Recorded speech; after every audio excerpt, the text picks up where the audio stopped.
So when we ask you to scream out against anti-Semitism, you have every right to look us back in the eye and say, scream for me as well, and we all need to start screaming for each other. Thanks. Yeah. Thank you so much. This is so wonderful of you. Words that I will never forget. I wanted to introduce our friend Sheryl Sandberg in a minute, but I wanted to first thank a few people for making this event really happen. And Sam, I want you to stand up, please. This is Scooter's brother, Sam. Thank you so much. And where is Amanda? Amanda Colbeck, where are you? This evening would not be happening if not for Amanda. I don't know where you are, but thank you so much for everything. I want to thank our Committee for Justice for Women for everything you've been doing. I want to thank Rose Rothstein and for everything that her staff and her team have been doing. This evening would not happen without all these organizations coming together and making it happen. And with that, let me just say a couple of things. Sheryl Sandberg is a great voice. She's a great woman. In a world where it's so difficult for women to actually emerge, she's emerged with class and distinction and has made a huge difference in our cultural world, but also for women. She's led women to believe in themselves. And Sheryl Sandberg has actually taken the helm to making sure that this film is supported by everyone, so everyone sees it. With that, let me introduce you to Sheryl Sandberg.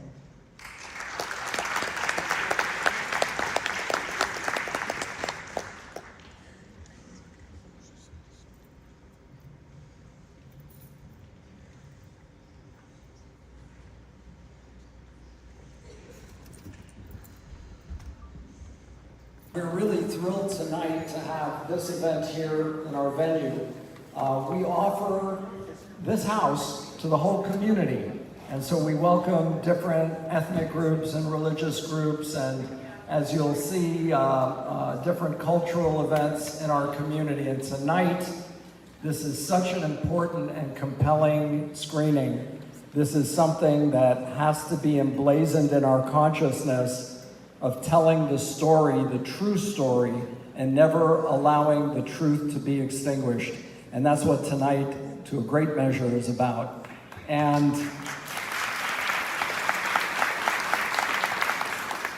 it's my great honor to welcome a couple of people who are going to come up and say a few words. Firstly, Scooter Braun, who contributed enormously to the music and entertainment industry, a major activist against anti-Semitism, and he's got a special announcement to make. And one of my dearest friends, New York Times best-selling author, the founder of Justice for Women International and Children Uniting Nations, the very special Daphna Ziman. And as usual, Daphna brought her own fan club tonight. So welcome everyone, and we hope you'll carry the message of tonight out with you and post it and let everyone know what you saw and how it impacted you. Thank you very much.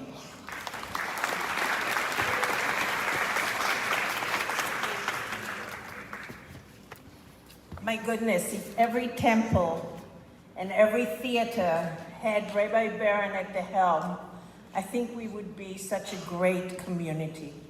Please give him a huge hand.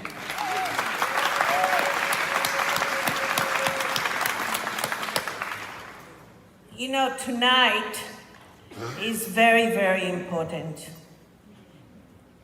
We've all watched television. We've seen the result of intolerance and hate. Just this weekend, we saw the attempted assassination because of intolerance and hate. And here we are tonight and we've gathered together because every single one of you is a gatekeeper for the future of our children, here locally and globally.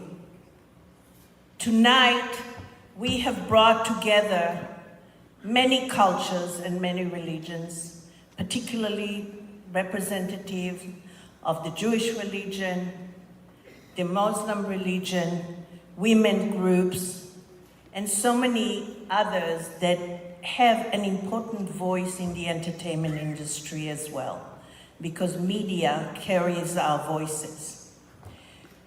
Co-hosting tonight with me is a person who has made a huge impact on the entertainment industry and the music industry, but that's not why I invited him here tonight.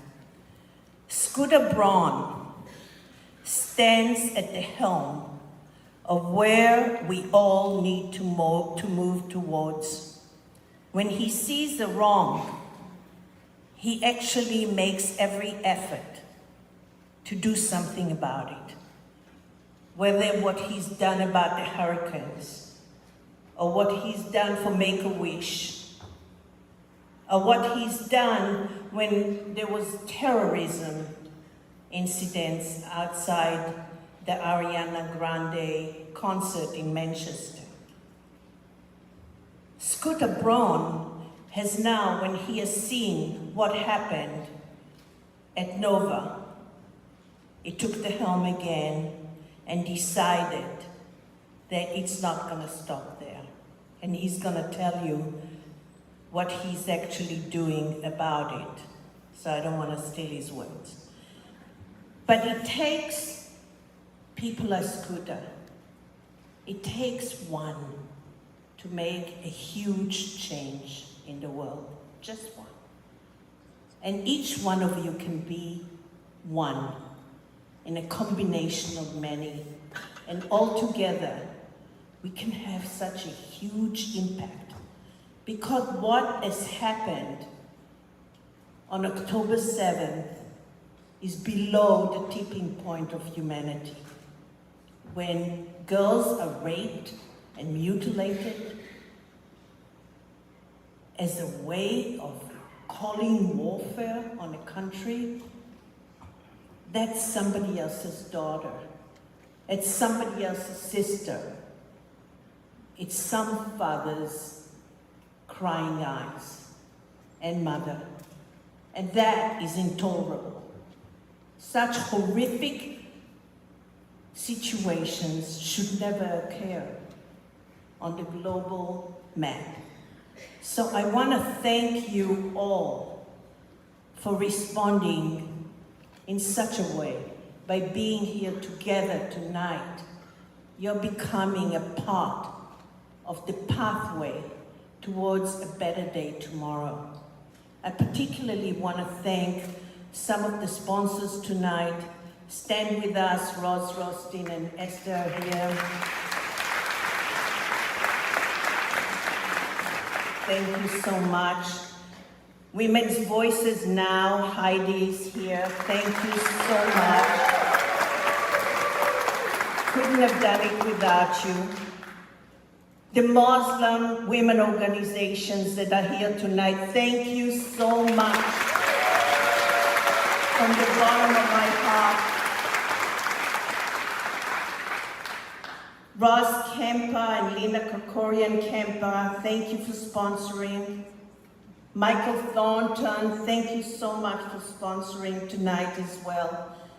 And Patty Glazer, thank you for coming forward and supporting this whole situation. You're an angel. And we have somebody here who, against all odds and against many threats, he's here to talk truth. And that's Ahmad, who is actually right here. Thank you, Ahmad. Ahmad's entire family was actually killed during the Gaza-Israel war. He was born in Gaza, and he's here tonight because he couldn't tolerate what Hamas did on October 7, and that truth will ring forever. Thank you so much for your support and your love and your kindness and your truth. And with that, let me introduce my friend, somebody I truly admire, Scooter Braun.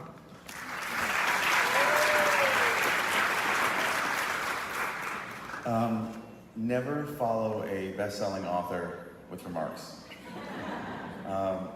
Those were incredibly well prepared and beautiful, and I am going to wing it, and my brother's in the front row. I first want to just thank every single one of you for coming. You could have done anything with your Monday night, and you chose to come and witness an incredibly powerful, a very upsetting, and a very important film. And I hope for those of you who have not seen this, what you see tonight is on YouTube. And it's there because after talking to my friend Sheryl Sandberg, who couldn't be here, who's an incredibly brave and powerful person who you will see in the film, they put it on YouTube because it's completely accessible to everyone, and there's no excuse for someone to not take that time to see it. When I met the survivors of Nova, it was at a healing camp with my brother Sam, who's here in Israel. We arrived in the morning at 7 a.m. and we were at a kibbutz by 8. And we saw things that no one should ever see.